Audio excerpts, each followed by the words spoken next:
Hello friends, मैं संदीप भार्गव स्वागत करता हूँ मेरे YouTube channel Sandeep chemistry hub में। अब तक हमने 10th के 12th के चैप्टर्स पढ़े थे। आज हम स्टार्ट कर रहे हैं 11th क्लास का first chapter, basic concept of chemistry, रसायन विज्ञान की कुछ मूलभूत या मूल अवधारणाएं। ठीक है, तो रसायन विज्ञान के बारे में मैंने एक 11th क्लास का एक बेसिक वीडियो डाला था उसमें फॉर्मूले के लिए। अब हम क्या करेंगे, अपना जो बेसिक कॉन्सेप्ट ऑफ केमिस्ट्री है, मतलब केमिस्ट्री रसायन विज्ञान के अंदर किन किन लोगों ने या किन किन साइंटिस्टों ने कैसा योगदान दिया है, एक तो उनके बारे में पढ़ लेते हैं। फिर बेसिक चीज़ें पढ़ लेंगे, जैसे इसमें पदार्थ है उसके बारे में पढ़ेंगे, द्रव्य के बारे में, मिश्रण के बारे में पढ़ेंगे अभी, जैसे कुछ भौतिक राशियाँ होती है, ठीक है, जिनके कुछ मात्रक होते हैं, वो भी हम इनके बारे में पढ़ेंगे। तो सबसे पहले अपन स्टार्ट करते हैं, जो अपन का टॉपिक है वो है ये, main role of scientist of Indian scientist in chemistry. मतलब रसायन विज्ञान में अपना जो टॉपिक यह है कि रसायन विज्ञान में भारतीय वैज्ञानिकों का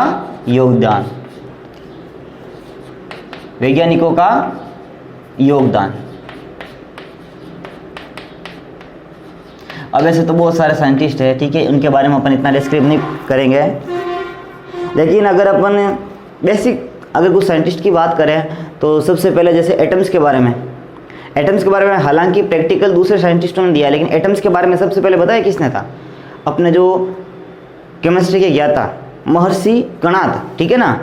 मतलब महर्षि कणाद ने सबसे पहले परमाणु के बारे में अपने थ्योरी दी थी, अपना सिद्धांत दिया था महर्षि कणाद, ठीक है। तो एक तो रसायन विज्ञान में इन भारतीय वैज्ञानिक का योगदान है कि परमाणु के बारे में इन्होंने ये बताया, और इन्होंने ये बताया था कि परमाणु एक अविभाज्य कण है, इसको अपन और अधिक भागों में विभाजित नहीं कर सकते। इसके बाद और भी साइंटिस्ट है, जैसे प्रोफेसर CNR राव, ठीक है, चिंतामणि नागेश रामचंद्र राव, और भी है जैसे प्रफुल्ल चंद्र राय,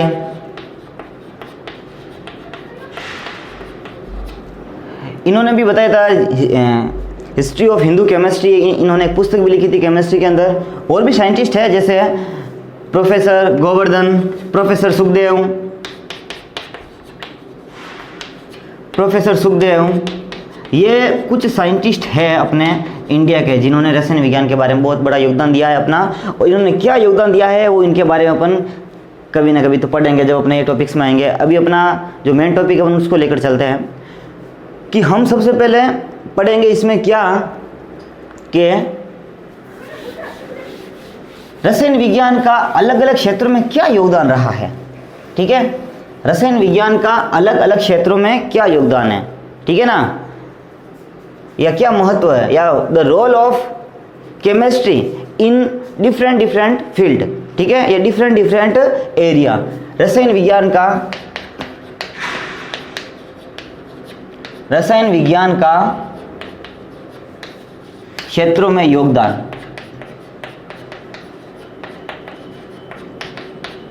ऐसे तो बहुत सारे हैं, और मैंने आपको भाई पीछे वाले वीडियो में मैंने आपको क्या बताया था, रसायन विज्ञान की ब्रांचेस बताई थी ना, तो मैंने तो 3 ही बताया था, ऑर्गेनिक, इनऑर्गेनिक और फिजिकल। और भी होती है, ठीक है ना, जैसे कृषि रसायन है, पर्यावरणीय रसायन है और चिकित्सक रसायन है, ठीक है। तो ऐसी बहुत सारी ब्रांच है, लेकिन हम मेन 3 को ही पढ़ते हैं। अब देखो इसमें जो है कि रसायन विज्ञान का क्षेत्रों में योगदान, कौन कौन से क्षेत्र हैं, बहुत सारे क्षेत्र है, लेकिन अपन कुछ का स्टडी करेंगे। जैसे नंबर फर्स्ट में लेता हूँ कृषि में, इन एग्रीकल्चर। देखो कृषि में कैसे योगदान है, देखो भाई अपना जो इंडिया है कृषि प्रधान देश है, और हम कन्फर्म है कृषि पर डिपेंड करते हैं, अपनी खान पान सारी की सारी चीज़ें।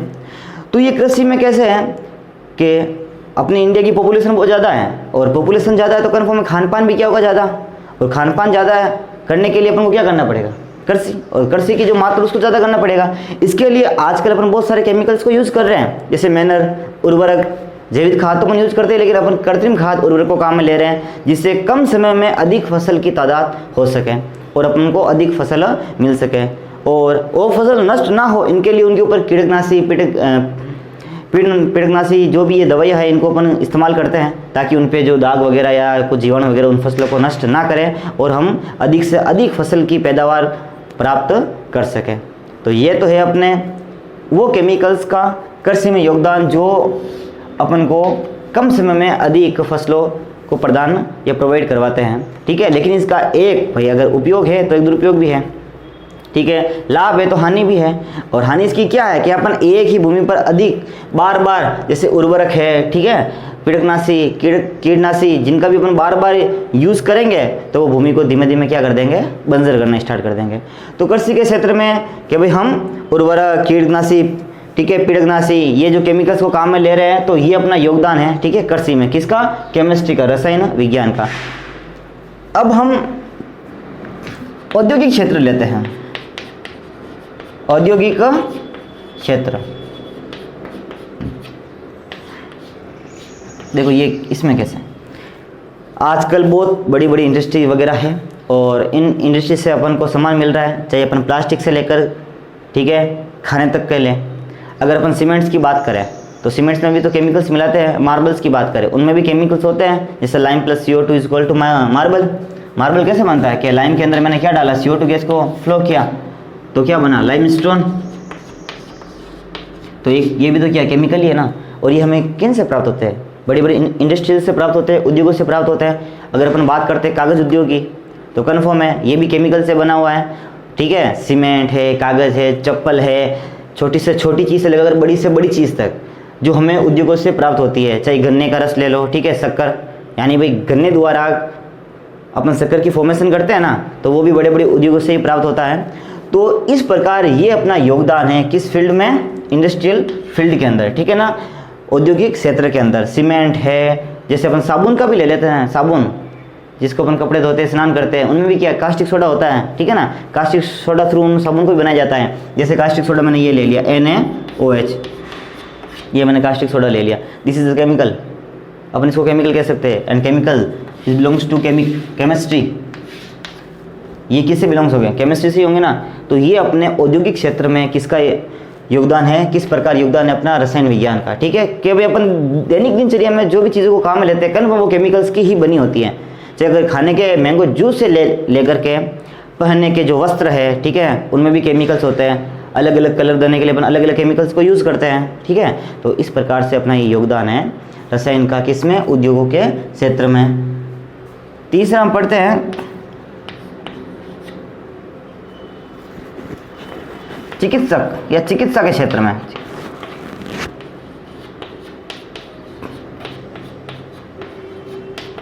चिकित्सा के क्षेत्र में अब ये कैसे है, कन्फर्म है दिन ब दिन जैसे जैसे अपन न्यू जो अपने, ठीक है, डिस्कवर हो रहे हैं, नई नई चीज़ें की खोज हो रही है, ठीक है, उसी प्रकार नए नए रोगों की भी खोज हो रही है। लोगों को अलग अलग प्रकार के रोग भी लग रहे हैं और इन रोगों को दूर करने के लिए अपन बहुत सारे केमिकल्स को यूज़ करते हैं। जैसे अपन अगर बात करते हैं कि रेडियम और कोबाल्ट है, ये केमिकल्स है, इनका उपयोग कैंसर, ठीक है, जो एक बहुत भयानक रोग है, ठीक है, इसके इलाज के लिए जो मेडिसिन बनाई जाती है उनमें हम रेडियम और कोबाल्ट, रेडियम और जो कोबाल्ट जो केमिकल्स हैं, ठीक है, उनका यूज़ करते हैं। जैसे किसी को गलगन रोग होता है ना, वो आयोडीन की कमी से, जिसमें वो गला है जैसे लटक करके ऐसे नीचे लटकने लगता है, ठीक है, तो वो क्या है, आयोडीन। आयोडीन का एक समस्थानिक होता है, ठीक है, उससे अपन थायरोक्सिन, ये अपना जो गला किस वजह से लटकता है, थायरोक्सिन जो ये ग्रंथि होती है अपनी, ठीक है ना, इसमें संक्रमण की वजह से, ठीक है, और आयोडीन की कमी की वजह से। तो जब आयोडीन का अपन समस्थानिक को काम में लेते हैं तो अपन ये पता लगा लेते हैं, ठीक है, थायरोक्सिन हार्मोन में कमी है क्या है, इसका अपन क्या कर लेंगे, स्टडी कर लेंगे। जैसे एड्स है, ला इलाज बीमारी, इसका कोई इलाज नहीं है, लेकिन इसको कम करने के लिए AZT नाम का जो केमिकल्स है, ठीक है, एजिडियोथाइमीन, ठीक है, एजिडियोथाइमीन, ये एक प्रकार की केमिकल है। इसका अपन एड्स के रोग के, मतलब उसका तो भाई लाइलाज बीमारी, उसका कोई निदान है ही नहीं, लेकिन काफ़ी हद तक इससे उसका बचाव किया जा सकता है। तो ये सारे केमिकल्स है और इन केमिकल से हम क्या बना रहे हैं, हम इन केमिकल से बना रहे हैं औषधि, ठीक है, औषधि बना रहे हैं, जिससे ये क्या कर रहे हैं, हमारे शरीर में जो भी रोग है उनको दूर करने की ये कोशिश कर रहे हैं, ठीक है ना, ये अपनी भूमिका निभा रहे हैं। तो इस प्रकार इन केमिकल्स का योगदान है अपने किस में, चिकित्सा के क्षेत्र में। तो चिकित्सा के क्षेत्र में इस प्रकार रसायन विज्ञान का योगदान है। अब हम बात करते हैं जैव विज्ञान।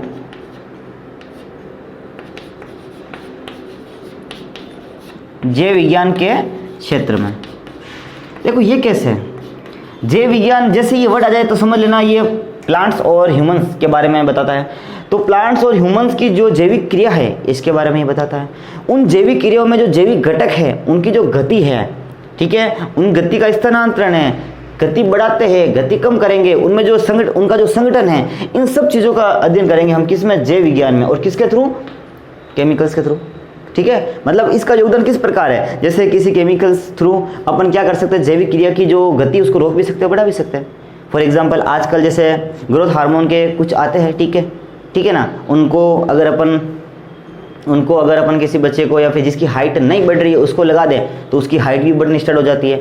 हाँ वो बात अलग है, इनके कुछ ना कुछ साइड इफेक्ट्स तो होंगे, लेकिन ये सीधे अपने जैविक जो क्रिया है, जीव विज्ञान का मतलब मैं बोल सकता हूँ सीधा जैविक क्रिया है भाई। जीव विज्ञान का मतलब जैविक क्रिया है। तो ये जो केमिकल्स है ना, सीधे जैविक क्रिया को क्या दे रहे हैं, चुनौती तो दे रहे हैं कि भाई हमको भगवान ने बनाया, हमारी हाइट इतनी की है, हमारे जी बॉडी लैंग्वेज है उतनी ही है, लेकिन हम केमिकल्स को डाल देते हैं, ठीक है ना, शरीर के अंदर अपन टीके थ्रू अपन ले लेते हैं और अपने शरीर में चेंजेस आ जाता है, जिससे हेयर ट्रांसप्लांट, ये भी तो टेक्निक सुनी होगी ना। अब जिसके बाल उड़ जाते हैं, कन्फर्म बाल तो वापस आएंगे नहीं, लेकिन आजकल टेक्निक है अपने पास, हम उसको काम में ले रहे हैं, हेयर ट्रांसप्लांट। यहाँ अपन छाती के या पैर के बाल अपन कहाँ, पैर ये अपन सर पे लगा देंगे और बाल वापस आ जाएंगे। तो केमिकल्स के थ्रू ही ये हुआ है। ऐसा तो है नहीं यहाँ से उखड़ा हो या चिप दिया बाल चिप गया, ऐसा तो होगा ही नहीं। हम अलग अलग प्रकार के उसमें केमिकल्स को काम में लेते हैं। तो जैविक क्रिया ये अपनी सारी जैविक क्रिया है। जैसे हाइट बढ़ना, हाइट नहीं बढ़ रहे हैं तो ग्रोथ हार्मोन्स, ठीक है, इसका हमने टीका लगवा दिया और उसकी हाइट बढ़ने लग गई। तो ये अपनी सीधे जैविक क्रियाओं पर, ठीक है, चुनौती है किसकी, रसायन विज्ञान की। तो ये इसको भी चेंज कर रहे हैं। जैसे अपन बॉडी ट्रांसप्लांट की बात करते हैं ना, आजकल इतनी सुविधा है कि लड़के को लड़की में चेंज किया जा सकता है, लड़की को लड़के में चेंज किया जा सकता है, ठीक है ना। अगर कोई माँ है उसका बच्चा नहीं हो रहा है, ठीक है ना, अदर कोई होगा रीज़न, ठीक है, बच्चा नहीं होने का, तो उसकी जैविक क्रिया तो कन्फर्म है, रुक गई बच्चा नहीं होने की। लेकिन अब बहुत सारी टेक्निक्स है, जैसे IVF पढ़ा होगा आपने, इन विट्रो फर्टिलाइजेशन, इस टेक्निक से, या सेरोगेसी, ऐसी बहुत सारी टेक्निक्स है, ठीक है। और ये सब किसी की वजह से संभव हुआ है, केमिस्ट्री की वजह से, क्योंकि हम इसमें अलग अलग प्रकार के केमिकल्स को काम में लेते हैं। इन विट्रो फर्टिलाइजेशन, ये तो आपने पढ़ा होगा, ठीक है ना। इसमें क्या होता है कि मेल और फीमेल, ठीक है, देखो मेरे बायोलॉजी है, इसका अकॉर्डिंग बता देता हूँ आपको, देख लेना। मेल और, अरे ये तो गलत कर दिया, ठीक है, यहाँ पे लिखना मेरे को गेमेट्स, मतलब युग्मक, एक तो होता है मेल का और एक होता है फीमेल का। फीमेल का क्या होता है एग, मेल का क्या होता है स्पर्म। इन दोनों को लेबोरेटरी के अंदर एक टेस्ट ट्यूब लेते हैं, इन दोनों को लेबोरेटरी के अंदर क्या लेते हैं अपन, एक टेस्ट ट्यूब लेते हैं और इन दोनों को आप वहाँ पर मिलाया जाता है, ठीक है। और यहाँ पर इनका देखो, जब मेल गेमेट्स स्पर्म और फीमेल गेमेट्स एग ये आपस में मिलेंगे तब जाकर के बच्चे के निर्माण की प्रक्रिया है वो शुरू होती है, ठीक है। लेकिन किसी कारणवश नहीं होगा, नहीं हो रहा है उनके बच्चा, या तो ये जो एग और इनका मिलन नहीं हो रहा, यही हो सकता है रीज़न। तो क्या करते हैं साइंटिस्ट, इसको भाई जो इसका जो मेल का जो गेमेट्स है स्पर्म को बाहर निकाल लेते हैं, फीमेल का जो गेमेट्स है इसको एग को बाहर निकाल लेते हैं और टेस्ट ट्यूब के अंदर डाल करके यहाँ पर मिक्स कर देते हैं, फिर अल्टस में, ठीक है ना, सीधे इंजेक्शन थ्रू इंजेक्ट कर देते हैं और इस प्रकार बच्चे की जो, ठीक है, मतलब उसकी उत्पत्ति स्टार्ट हो जाती है, वो बनना स्टार्ट में हो जाएगा। तो ये भी क्या है, जैविक क्रिया भाई इस बच्चे की बनेगी तो रुक गई थी, अपन केमिकल थ्रू इसको क्या कर रहे हैं, वापस चला रहे हैं। तो इस प्रकार ये योगदान है अपना केमिस्ट्री का, किसमें, जीव विज्ञान के क्षेत्र में, ठीक है। अगला है अपना 5वां है युद्ध के क्षेत्र में, इन वॉर एरिया, युद्ध के क्षेत्र में। जैसे कि किसी भी देश की सबसे बड़ी शक्ति होती है उसका एटम बम्स, ठीक है, परमाणु बम, वेपन्स थ्रू। जिस देश के पास ज़्यादा वेपन्स है, ज़्यादा हथियार है, मतलब वो देश शक्तिशाली कहलाता है, ठीक है। तो युद्ध के क्षेत्र में केमिकल्स किस प्रकार है भाई, युद्ध होगा तो अपन को वेपन्स की तो कन्फर्म में जरूरत पड़ेगी, हमें हथियारों की जरूरत तो पड़ेगी। और इन हथियारों की फॉर्मेशन के लिए अपन बहुत प्रकार के केमिकल्स को काम में लेते हैं, जैसे कोबाल्ट है, ठीक है, कोबाल्ट बम, ठीक है, ट्राई नाइट्रो टोलुइन TNT, ठीक है, और हाइड्रोजन बम, परमाणु बम, ठीक है, डायनेमाइट्स, इन सब की फॉर्मेशन किसके थ्रू होती है? केमिकल्स थ्रू ही होती है, ठीक है, और जिनकी अपन स्टडी केमिस्ट्री में करते हैं। तो इस प्रकार अपने युद्ध के क्षेत्र में या युद्ध में भी अपन की केमिस्ट्री की बहुत बड़ी भूमिका है, ठीक है ना। और जैसे कुछ गैसें भी होती हैं, जैसे मस्टर्ड गैस है, क्लोरोपिक्रीन गैस है, ये बहुत ही जहरीली गैसें होती है, ठीक है, जो युद्ध के क्षेत्र में जो अपने विरोधी दल होते हैं, ठीक है ना, उनके ऊपर इसका छिड़काव करें तो उनको नुकसान होगा, मर भी सकते हैं, मर जाएंगे, मर भी सकते हैं, क्या है, ठीक है ना। तो इस प्रकार से युद्ध के क्षेत्र में भी अपना केमिस्ट्री का मेन महत्वपूर्ण योगदान है। तो ये ऐसे तो बहुत सारे क्षेत्र है, ठीक है, लेकिन अपन बेसिकली जो अपने सिलेबस की अपन उतने ही पढ़ेंगे। और ये है, भी देख लो, वापस बता देता हूँ कि कृषि के अंदर किस प्रकार अपने लिए केमिस्ट्री या केमिकल्स उपयोगी है कि भाई कम समय में अधिक फसल को प्राप्त करने के लिए हम उस फसलों में उर्वरक है मिलाते हैं और फसल खराब ना हो, बर्बाद ना हो, इसलिए हम कीटनाशी या कीटनाशी की जो दवाई है उसके ऊपर फसलों के ऊपर छिड़काव करते हैं। लेकिन याद रखना, इसको हद तक करें, ठीक है, ऐसा नहीं कंटिन्यू करता रहे तो आपकी जो भूमि है, ठीक है ना, वो बंजर बन जाएगी। दूसरा है औद्योगिक क्षेत्र में, जैसे आज चप्पल से लेकर के खाने की सामान ले लो, ठीक है, सीमेंट है, कागज़ है, कपड़ा है, ठीक है, साबुन है, प्लास्टिक है, जितने भी है ये हमें बड़ी बड़ी इंडस्ट्रीज से ही प्राप्त होते हैं, उद्योगों से ही प्राप्त होते हैं। और इनमें इनकी निर्माण कैसे होता है? केमिकल्स के थ्रू ही, तो केमिकल मिला करके हम ये जो सीमेंट वगैरह इनका निर्माण करते हैं, ठीक है। अगला है चिकित्सा के क्षेत्र में। चिकित्सा के क्षेत्र में भी हम क्या करते हैं? अनेक प्रकार के रोग होते हैं और रोग को दूर करने के लिए हम केमिकल्स को काम में लेते हैं, ठीक है। जैसे पैरासीटामोल, ये भी तो केमिकल से बनी हुई गोली है। सर दर्द हो, कुछ भी दर्द हो, ठीक है, ले लो। आइबोकॉम, बहुत सारी है, डिकॉल टोटल, ठीक है। और अगला है जैव विज्ञान के, भाई जैविक क्रिया अपनी रुक जाती है तो उसको, या फिर जैविक क्रिया चलती रहती है इसको रोकने के लिए, ठीक है, या फिर रुक गई तो इसको चलाने के लिए, ठीक है। जैसे कोई नसबंदी करवाते हैं, उसकी जैविक क्रिया रोक दी कि वो बच्चा पैदा नहीं कर सकते हैं, ठीक है। तो ये है टेक्निक्स है, इसमें भी हम केमिकल्स को ही काम में लेते हैं। अगला है युद्ध के क्षेत्र में, जैसे वेपन्स के निर्माण में केमिकल्स की बहुत महत्वपूर्ण भूमिका होती है, ठीक है ना। और ये बात मैंने अभी बोला है कि किसी भी देश का, कोई भी देश कब अधिक ताकतवर माना जाएगा? जब उसके पास नंबर ऑफ वेपन्स, ठीक है, वेपनों की संख्या कितनी अधिक होती है, जितनी ज़्यादा उसके पास वेपन्स होते हैं वो उतना ही अधिक शक्तिशाली होता है, ठीक है। और भगवान की कृपा से अपना इंडिया है, काफ़ी हद तक है, ज़्यादा तो नहीं है पर काफ़ी हद तक है। तो ये है बेसिक चीज़ें, ठीक है, या केमिस्ट्री का अपने अलग अलग क्षेत्रों में योगदान।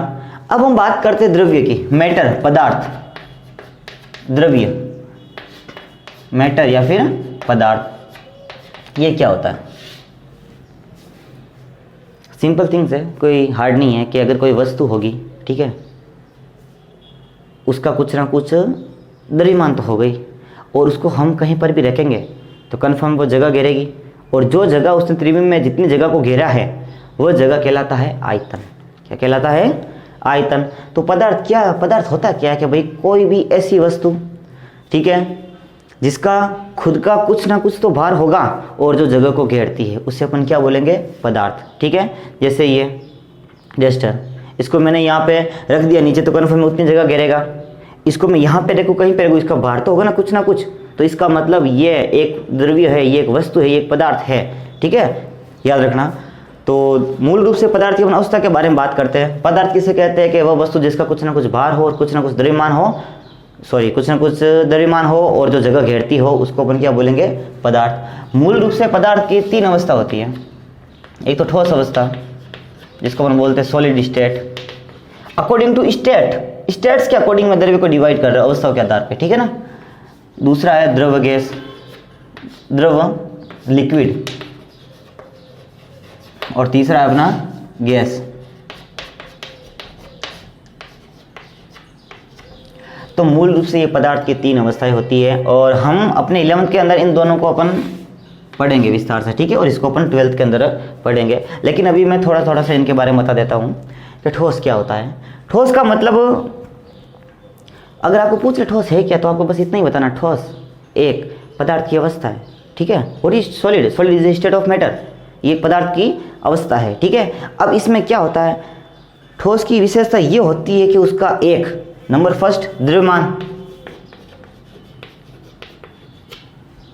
चलो ये डेफिनेशन मैं बाद में बताऊंगा, लेकिन पहले ये बता देता हूं कि ठोस के अंदर जो पार्टिकल्स होते हैं, पार्टिकल्स जो जिसको हम बोलते हैं कंस्टिट्यूएंट पार्टिकल्स, अवयवी कण होते हैं, ठीक है, जैसे अब अवयवी कण कुछ भी हो सकते हैं, अवयवी कण हो सकता है, परमाणु हो सकता है, अणु हो सकता है, आयन हो सकता है, कुछ भी अवयवी कण हो सकते हैं। तो जो ये अवयवी कण होते हैं ना, ये अवयवी कण एक्चुअली क्या होते हैं, बहुत ही पास पास होते हैं रेदर देन, ठीक है ना। इसमें जो बीच में गैप होता है ना, वो बहुत ही क्या होता है, कम, ठीक है। तो एक दूसरे से चिपके हुए रहते हैं, ठीक है। इनके बीच में जो कणों की जो डिस्टेंस है ना, बहुत ही कम होती है। इस चीज़ को आप याद रखना। तो ये होती है स्पेशलिटी किसकी, सॉलिड्स की। और क्यों होती है कम, क्योंकि इन कणों के मध्य एक स्ट्रॉन्ग फोर्स ऑफ अट्रैक्शन, ठीक है, अत्यधिक महत्व यानी कि मजबूत आकर्षण बल इसमें लगता है, ठीक है। तब जाकर के ये क्या होगा, इसमें अवयवी कण पास पास होंगे। और अवयवी कण पास पास होने की वजह से ही ठोस क्या कहलाते हैं, सॉलिड, कठोर, रिगिड, ठीक है ना, हार्ड कहलाते हैं सॉलिड, ठीक है ना। और उनका आयतन भी क्या होता है, फिक्स होता है, बस इन कणों के पास पास होने की वजह से। और ये पास पास क्यों होते हैं, कि जो इनके परमाणु होते हैं वो स्ट्रॉन्ग फोर्स ऑफ अट्रैक्शन, मजबूत आकर्षण बल द्वारा आपस में बॉन्डेड होते हैं, बंधित होते हैं, ठीक है। अब बात हुई द्रव की। तो द्रव के अंदर भी जो एटम्स होंगे, जो पार्टिकल्स, जो मॉलिक्यूल्स कुछ भी होंगे, वो एक दूसरे के चिपके हुए नहीं होंगे, ठीक है ना। इसकी अपेक्षा ये कम होंगे और इसकी अपेक्षा ये ज़्यादा होंगे, ये याद रखना, ठीक है। तो कन्फर्म में इनके बीच में जो लगने वाला जो फोर्स ऑफ अट्रैक्शन है वो कमज़ोर है, ठीक है। अब बात करते हैं अपन गैस की। तो गैस में क्या होता है, पार्टिकल्स और भी ज़्यादा दूर दूर होते हैं। बस यही वजह है कि अपन किसी भी गैस का रिसाव करते हैं ना, वो फुल स्पीड में चारों तरफ फैल जाती है। तो सॉलिड्स को तो अपन 12th में पढ़ लेंगे। इसकी डेफिनेशन बता देता हूँ कि भी कोई पदार्थ है, पहले तो ये पदार्थ की अवस्था है जिसका आयतन क्या हो, एकदम फिक्स हो। द्रव्यमान भी क्या हो, द्रव्यमान का मतलब भार, फिक्स हो। और आकार भी क्या हो, सेम हो, ठीक है ना। जैसे मैं बात करता हूँ, ये डेस्टर ही लेता हूँ, चलो ठीक है। इसको मैं कहीं पर भी रखूँगा, ये इतनी ही जगह कवर करेगा, ज़्यादा तो नहीं करेगा। इसको मैं वहाँ यानी इतनी ही जगह कवर करेगा, मतलब इसका आयतन कहीं पर भी रखो फिक्स होता है, यही बात है। अब मैं इसको यहाँ पे रख के तोलूँ, वहाँ पे रख के तोलूँ, कहीं पर भी रख के तोलूँ, इसका मान जितना 20-50 ग्राम है उतना ही होगा, कन्फर्म ज़्यादा तो नहीं होगा। तो कहने का मतलब ठोस के जो भार है वो भी क्या होते हैं, द्रव्यमान, उसका मान भी क्या होता है, समान। और रही बात आकार की, इसको मैंने कहीं पर भी रखा, ये वैसा का वैसा, ऐसा नहीं ये मैंने वहाँ पे रखा, ये मुड़ गया, ठीक है, इसमें बैंड आ गया, ऐसा तो नहीं हुआ ना, कन्फर्म है। इसका मतलब सॉलिड्स का आकार भी क्या होता है, समान, ठीक है। तो ऐसे पदार्थ जिनका आकार, आयतन, ठीक है, और द्रव्यमान सब निश्चित हो, तो वो कहलाते हैं अपने सॉलिड। क्या कहलाते हैं, सॉलिड। द्रव के अंदर आयतन तो निश्चित होता है, लेकिन आकार को निश्चित वगैरह नहीं होता है, ठीक है। कैसे, जैसे एक मैंने गिलास है, पानी को मैंने गिलास में डाल दिया, तो उसने, पानी ने किसका आकार ले लिया, गिलास का आकार ले लिया। जैसे ये गिलास है, ठीक है, और इसमें मैंने क्या डाल दिया, पानी डाल दिया, ठीक है। तो इस पानी ने, मैंने इसमें सपोज करो मैंने 100 ml पानी डाला है, ठीक है। तो इसने क्या किया है, पानी का जो आकार है वो ग्रहण कर लिया, ठीक है। जैसा गिलास का शेप था वैसा ही पानी का शेप हो गया। भले आप इसको फ्रीजर में डाल के जमा लेना, फिर निकाल देना बर्फ़ के थ्रू, देख लेना गिलास के जैसा का जैसा होगा। अब मैंने इसी पानी को किस में डाला, एक थाली में डाल दिया, ठीक है। तो कन्फर्म है ये पानी थाली में चारों तरफ चला जाएगा, तो ये थाली का आकार ले लेगा। तो मतलब इसने थाली का आकार तो ले लिया। अब यहाँ पे 100 ml पानी मैंने इसमें डाला, तो यहाँ पर ऐसा तो नहीं 150 ml हो गया थाली में डाला, तो कन्फर्म है भाई थाली में जो मैंने पानी डाला है, ठीक है ना, यही पानी मैंने इसमें डाला, तो कन्फर्म इसका मान तो समान ही होगा, मतलब इसका मान कन्फर्म है समान होगा, लेकिन इसकी जो आकृति है वो क्या हो जाएगी, अलग हो जाएगी, ठीक है। तो ये याद रखना। तो इसका आकार सेम होता है, लेकिन इसका आयतन कभी भी आयतन तो सेम होता है, लेकिन इसका आकार सेम नहीं होता है। और इसका तो ना तो आकार सेम होता है ना ही आयतन, ठीक है। तो ये अपना एक अपन पढ़ते इसमें अवस्था परिवर्तन, एक हम इसमें क्या पढ़ेंगे, अवस्था परिवर्तन। ये क्या होता है, देखो सिंपल है, अवस्था का परिवर्तन अवस्था परिवर्तन कहलाता है। जैसे ठोस अवस्था है, तो इसमें मैं आपको 4 डेफिनेशन बताऊंगा, आप ध्यान से देखना, ठीक है, और सुनना। ठोस को जब हम करेंगे गर्म, ठीक है, या ठंडा कर देंगे, ठंडा मतलब फ्रिज के अंदर नहीं, बाहर निकाल के रख देंगे, चलो मैं गर्म करने के लिए, तो इस प्रोसेस को बोलते हैं संगलन। क्या बोलते हैं, संगलन।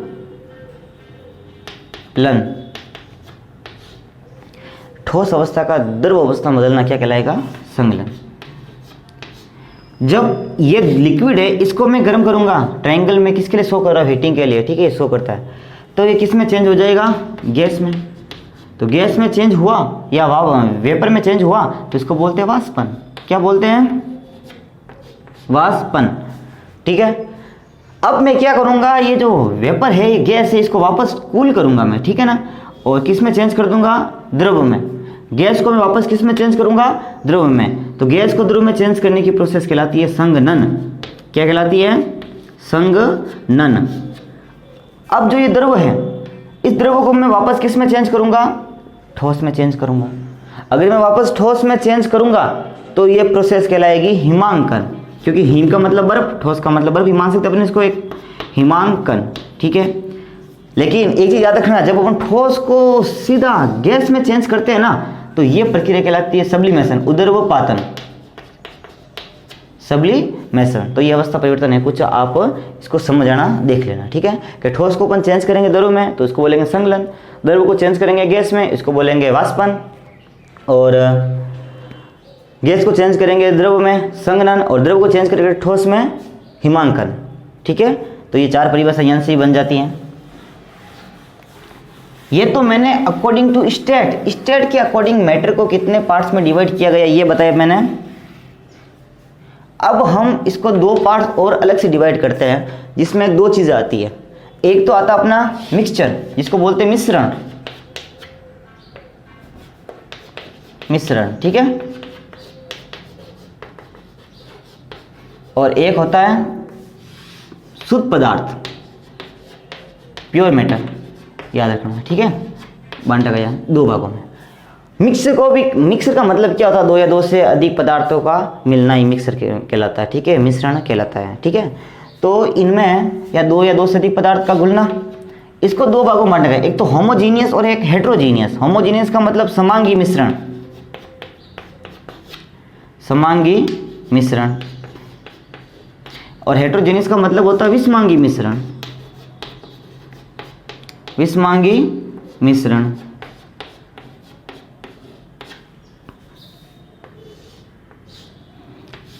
होमोजीनियस मिक्सचर और हेट्रोजीनियस मिक्सचर, ये क्या होता है अभी ये पढ़ेंगे। और शुद्ध पदार्थ को दो भागों में बांटा गया, एक तो तत्व और एक यौगिक। तत्व किससे बनता है पता है? तत्व क्या, अभी यौगिक किससे बनता है पता है? मतलब इसके भी दो पार्ट होंगे तब तो, एक तो परमाणु और एक अणु। परमाणु और अणु मैंने बेसिक चैप्टर में, बेसिक वीडियो में ये बताया था, ठीक है, इसको वापस यहीं देख लो। तत्व दो प्रकार होते हैं, एक तो परमाणु और अणु, और परमाणु और अणु आपस में क्रिया करेंगे, रिएक्शन करेंगे निश्चित रेशियो में, और किसकी फॉर्मेशन कर देंगे? यौगिक की, ठीक है। अब अपने पास ये जो समांगी मिश्रण है और विषमांगी मिश्रण है, इसका मतलब क्या होता है? तो सिंपल देखो, समांगी मिश्रण का मतलब जैसे मैंने भी आपको थोड़ी देर पहले बताया था, अवयवी कण, जिसमें अणु हो सकते हैं, परमाणु हो सकता है और एटम हो सकता है। तो समांगी मिश्रण में क्या होता है कि जो अवयवी कण होते हैं, एक से अधिक अवयवी कण को हम किसी मिश्रण में डालते हैं, यानी हम उनको आपस में मिलाते हैं, और जब उन अवयवी कणों को हमने आपस में मिला दिया और फिर हम उनको अलग अलग नहीं देख सकते, तो ऐसा मिश्रण क्या कहलाएगा? समांगी मिश्रण। ऐसा मिश्रण जिसमें अवयवी कणों को या अवयवी घटकों को अलग नहीं देखा जा सकता या अलग नहीं किया जा सकता, उसको बोलेंगे अपन समांगी मिश्रण, ठीक है। जैसे फॉर एग्जाम्पल देखना आप, मैंने यहाँ पर एक गिलास ले लिया, ठीक है, इसमें मैंने डाल दिया वाटर, फिर मैंने, ठीक है, एक स्पून थ्रू इसमें मैंने क्या डाल दिया? कुछ नमक की डलिया, ठीक है। अब ये नमक जाकर के इस वाटर में क्या हो गया? मिल गया। जैसे मैंने इसे रब किया, ऐसे हिलाया, तो कन्फर्म है ये जो नमक है वाटर में मिल गया। अब हम क्या अपनी न्यूड आइज से क्या हम देख सकते हैं कि इसमें पानी अलग है और नमक अलग? नहीं देख सकते ना। मतलब हमने इसमें दो अवयवी कण, एक तो वाटर है और एक नमक है, इन दोनों को हमने मिश्रित किया है, लेकिन हम इन्हें अलग अलग तरीके से देख नहीं सकते। कन्फर्म है, जब हम इन्हें अलग अलग तरीके से नहीं देख सकते हैं, तभी तो ये कैसा मिश्रण कहलाएगा? समांगी मिश्रण। कि भाई ऐसा मिश्रण जिसमें अवयवी कणों को अलग अलग करके नहीं देखा जा सकता, वो कैसा मिश्रण कहलाएगा? समांगी मिश्रण कहलाएगा, ठीक है। और भी है, नमक की जगह 1 चम्मच मैंने शक्कर डाल दिया, लेकिन हाँ वन थिंग रिमेंबर, लिमिट्स होनी चाहिए। ऐसा नहीं आपने इतना पानी लिया है और इतना ज़्यादा नमक ले लिया है, लिमिट्स होनी चाहिए इनकी, ठीक है ना। शक्कर डाल दिया या फिर दूध के अंदर पानी डाल दिया मैंने, दूध के अंदर मैंने पानी डाल दिया, क्या मैं दूध और पानी को अलग अलग देख सकता हूँ? नहीं, मेरे को दूध ही दिखाई देगा, ठीक है। विषमांगी मिश्रण में क्या होता है?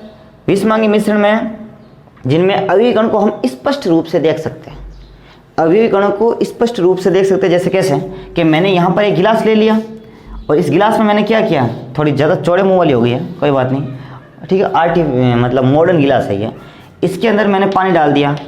अब इस पानी डालने के बाद मैं क्या करूँगा, इस गिलास के अंदर छोटे छोटे मैंने कंकर डाल दिए। नाउ कैन आई सी हैं स्मॉल स्टोन, क्या मैं इन छोटे छोटे कंकर को या पत्थर को देख सकता हूँ? बिल्कुल देख सकता हूँ। क्यों? बिकॉज ये पानी के अंदर मेल्ट नहीं होंगे, और पानी के अंदर मेल्ट नहीं होंगे, नहीं घुलेंगे, नहीं पिघलेंगे, तो कन्फर्म मैं इसे अपनी आंखों से आसानी से देख सकता हूँ, ठीक है। तो ये ऐसा मिश्रण होता है, कैसा? विषमांगी।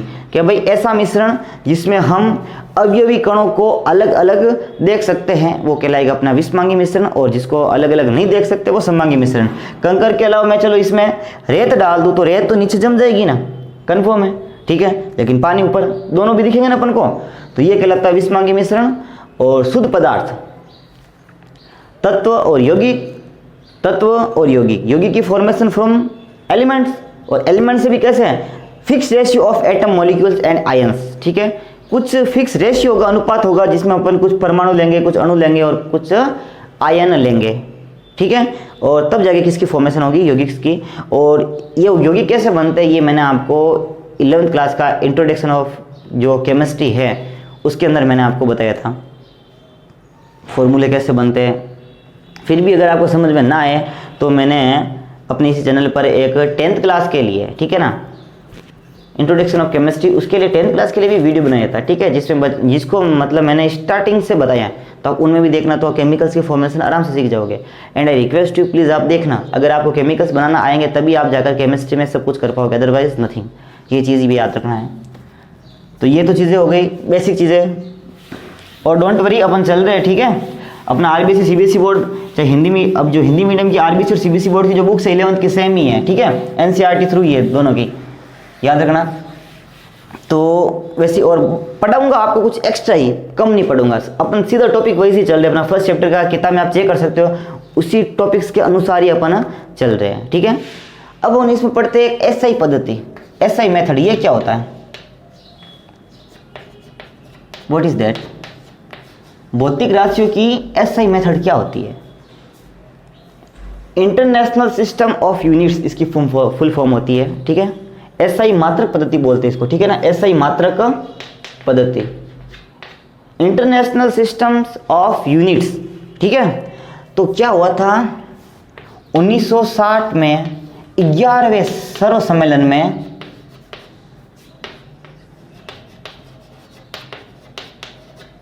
CPGM, CPZM, ये ठीक है, GM होगा शायद। CPGM एक संस्था है, इसके थ्रू इसको क्या मिल रही थी? स्वीकृति 1960 में, किसको? एसआई पद्धति को, ठीक है। मतलब कहने का ये एक भौतिक राशियों का एक फिक्स मात्रक कर दिया है, ठीक है, और वो एसआई पद्धति के द्वारा ही गिना जाएगा। जैसे लंबाई का मात्रक क्या होता है एसआई पद्धति में? मीटर होता है, ना कि किलोमीटर। जैसे द्रव्यमान का मात्रक क्या होता है? किलोग्राम होता है, ना कि ग्राम, ठीक है ना। जैसे धारा का मात्रक क्या होगा? एम्पियर होगा, ठीक है। तो लेकिन इससे पहले पता है मात्रक की 3 पद्धतियां और थी जो मैं आपको बता देता हूं। एक थी MKS, एक थी CGS और एक थी FPS। MKS का मतलब, CGS का मतलब और FPS का मतलब, जो ये जो मात्रक थे ये किसको डिनोट करते थे? लेंथ को, लंबाई को, ठीक है ना। और ये जो मात्रक थे तीनों, ये किसको डिनोट करते थे? द्रव्यमान या भार को, और ये समय को। तो MKS पद्धति के अकॉर्डिंग अपन पहले बात करते हैं। लंबाई का मात्रक क्या था? M का मतलब मीटर, K का मतलब द्रव्यमान का मात्रक किलोग्राम, और S का मतलब सेकेंड। लेकिन सीजीएस पद्धति में लंबाई का मात्रक था सेंटीमीटर, द्रव्यमान का मात्रक था ग्राम, और समय का तो वापस सेकेंड। और एफपीएस में लंबाई का मात्रक था फुट। जैसे अपन घर में टांका वगैरह खुदवाते हैं या मकान वगैरह लेते हैं ना कि भाई 20 बाई 25 का मकान है, ये फुट में बताता है, ठीक है ना। तो फुट। भार का मात्रक था पाउंड। क्या था? पाउंड। जैसे अपन साइकिल्स, बाइक या फिर जो भी 4 व्हीलर है, 2 व्हीलर है, 3 व्हीलर है, उनमें अपन जो टायर्स में हवा भरवाते हैं तो वो पाउंड में। ऐसे थोड़ी हमारे 2 ग्राम हवा भर देना भाई, हैं कि हमारे 5 ग्राम हवा भर दो ट्यूब में, नहीं, पाउंड, 70 पाउंड जैसे अपन साइकिल में भरते हैं मैक्सिमम, ठीक है। तो पाउंड्स होता है ये किसका? द्रव्यमान का। देखना आप जब कभी भी हवा भरवाने जाओ ना किसी दुकान में, तो देखना वहाँ पर एक मीटर होगा, ठीक है, जो पाउंड में लिखा होगा, उसमें उसके अंदर संख्या जो भी है, और समय वापस सेकेंड ही। तो ये पहले 3 पद्धतियाँ थी। अब इन तीनों को छोड़ करके एक फिक्स पद्धति बता दी, और वो बोलती है एसआई यूनिट्स, ठीक है ना, इंटरनेशनल सिस्टम्स ऑफ यूनिट। आया समझ में? और इसमें फिक्स कर दिया। जैसे भौतिक राशि में बता देता हूँ आपको, जैसे एसआई के अकॉर्डिंग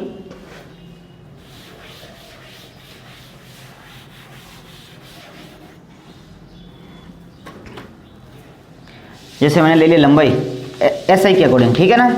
लंबाई की जो मात्रक क्या होगा, क्या हो सकता है? मीटर, ठीक है। जैसे द्रव्यमान या भार ले लूँ मैंने, तो अब आपको पूछ लेना कभी भी कहे लंबाई का मात्रक क्या है, तो आपको मीटर बोलना, ठीक है ना। भार का क्या हो जाएगा? किलोग्राम, और समय का तो फिक्स सेकेंड ही रहेगा, लेकिन वो डिस्टेंस पे भी पता चलता है, ठीक है ना। ऐसा नहीं है कि ये मैंने काम तो 2 सेकेंड में कर लिया है, और कहते भाई आप कहाँ जोधपुर जाके आए, ऐसे बोलना चाहिए मेरे को 2 घंटे लगे, नहीं, मेरे को तो 7800 सेकेंड में मैं जोधपुर जाके आ गया। तो जैसे जैसे लंबाई बढ़ती है ना, उससे उसे मात्रक में भी चेंज करना है, ठीक है ना। ऐसा नहीं हर चीज़ आप सेकेंड में बोलो, लेकिन ऐसी पद्धति के अकॉर्डिंग ये सेकेंड ही होगा। जैसे और बात करते हैं विद्युत धारा की, तो इसका मात्रक क्या होगा? एम्पियर होगा। जैसे उष्मा गति की, उष्मा टेम्परेचर की बात करते हैं ना, तो उसका मात्रक क्या होगा? केल्विन होगा, ठीक है। तो ये है भाई नॉर्मल सी भौतिक राशियाँ, और बहुत सारी है फिजिक्स के अंदर, तो आप इसको और भी ज़्यादा एक्सप्लेन करके पढ़ोगे। अब कुछ भौतिक राशि होती है, ये किताब में दे रखा, आप देख लेना, ठीक है। हार्ड इसमें कुछ है नहीं, ऐसा नहीं है कि ये समझने लायक नहीं है। जैसे अगला एक टॉपिक है वो मैं थोड़ा सी बताता हूँ, बाकी आप सारा का सारा किताब से देख लेना, कुछ भी नहीं है, बस आपको याद करना है, और याद तो आपको करनी पड़ेगी, उसकी कोई ट्रिक नहीं है, ठीक है।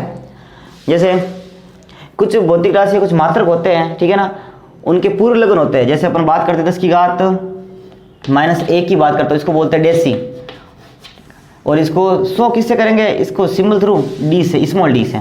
जैसे अगर 10 की घात +1 को करूँ मैं, +1 तो प्लस को लिखते नहीं है, डेका। तो ऐसे बहुत से है, ठीक है। आप किताब में दे रहे, आप इनको आराम से पढ़ना।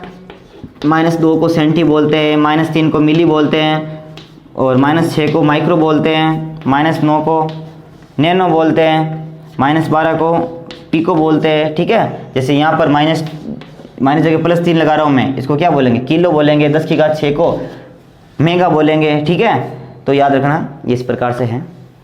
तो आज हम ये कुछ बेसिक चीज़ें ही पढ़ते हैं, क्योंकि अब जो हमारा अगला वाला जो भी टॉपिक होगा, जो भौतिक राशियों का होगा, ठीक है, जैसे द्रव्यमान है, भार है, हम इनको भी डिस्क्राइब करके पढ़ेंगे, ठीक है। तो वो थोड़ा समझने लायक है। अभी ये नॉर्मल सा इंट्रोडक्शन मान लो या कुछ भी मान लो, अपने आज का जो टॉपिक है इतना ही है। लेक्चर फर्स्ट है, कौन सा? 11th क्लास के first chapter, basic concept of chemistry, ठीक है, मतलब रसायन विज्ञान की कुछ मूल अवधारणाओं का, ये अपना बेसिक कॉन्सेप्ट का है। और आज इतना ही पढ़ते हम। और जाने से पहले मैं वही आपको यही कहूँगा कि प्लीज़ इस वीडियो को फॉरवर्ड करें स्टूडेंट तक जो कोचिंग अफोर्ड नहीं कर सकते हैं, ठीक है। मेन उनको करना तो बहुत ही ज़्यादा ज़रूरी है, ठीक है। और आप इस वीडियो को स्टार्टिंग से लेकर लास्ट तक देखें, और से लाइक का तो मैं कहता ही नहीं हूँ, पर शेयर ज़रूर करना, ये ज़रूर कहूँगा, ठीक है। थैंक यू, धन्यवाद।